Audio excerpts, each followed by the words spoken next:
Hi, welcome to my kitchen. Alright, what you're looking at are French almond macaroon shells. Kind of a difficult thing to do. Took me a year to learn how to make them.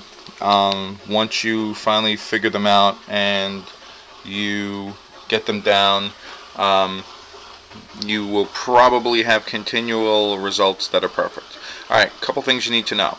One, almonds. Now, almond flour or finely ground almonds are very simple. You either make your own, okay, you want to use blanched almonds, or you will actually get them from a commercial supplier. I used to get them at a local market, but I ended up having to do more work anyway.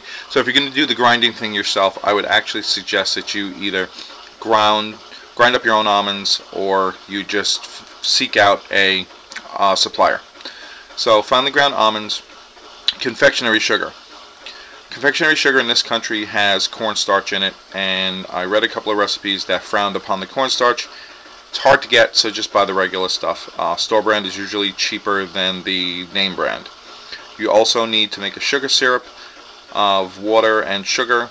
I boil mine in the microwave, and then I also use a commercial egg white that has been pasteurized, but it has a whipping agent. Don't try to whip the pasteurized egg whites from the supermarket, because it won't work.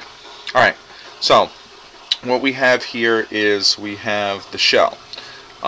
Classic French almond macaroons, the shell is light and crispy on the top, and it's kind of chewy in the middle towards the foot. The foot is the little crinkly edge here. Let me show you really quick. Okay, it's this little edge. Okay, can you see? Okay, very reminiscent of the French style cookie, and if you don't get those even a little bit, then it really can't be considered to be like the ones from Paris. Okay, so what you have is you have all these shells. So you get yourself a silpat.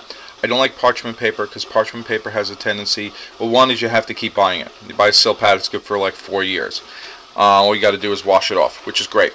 Okay, so whichever route you choose, that's fine. You put your mat or your paper down on your your sheet tray, and if you're using parchment paper, I would take a little bit of the batter and put it in the four corners. This way you can anchor your sheet down and you don't run into a lot of piping issues. Now, some people will make a stencil on the underside of it. They will take a ring cutter and they will draw little circles, and that's kind of a template. Once you get good at this, you usually can gauge how you want them to be. Just kind of make them the same size of the first one you pipe. Now, when you pipe them, you pipe straight down with a flat tip. A lot of people suggest a 5/8 inch straight tip, which is fine, and I would also recommend using disposable plastic pastry bags, because you don't want to sit there and wash. So buy yourself a bunch of disposable ones, put in your tip, pipe it straight down, and you want to actually pull away. You pipe, stop applying pressure, and pull. If you have over whipped your egg whites to a very stiff consistency, then you would actually want to do kind of a swirling when you pull away. I prefer to make my meringue a little more fluidic, so that my batter kind of comes out where I have a smooth surface, and I can get away from the dimpling and the Hershey's Kiss effect. Then you let them rest. I usually let mine rest an hour or two, depending on what's going on. In this time, I can actually make any kind of fillings I need to do, so that will actually take up some of the wait time. And then you put them in a specifically hot oven. I like 300 degrees Fahrenheit, no convection, and then I bake them for about 18 to 20 minutes, depending on my recipe. Halfway point, I would turn the pan, and if I'm baking more than one sheet pan, I would actually switch the pans on the opposite shelf. So top goes on the bottom, bottom goes on the top, and so on. Once they have been baked, after about 5 minutes or so, you should start to see the foot rise. Then you let them rest on the tray overnight. Don't get impatient. Don't sit there and try and peel them off and eat them and whatnot. You can wiggle one. If it comes off the tray without any hassles, that's great. Otherwise, just let them rest overnight. Next day, peel them off the tray. If you notice, I have some laid out where you see the bottom.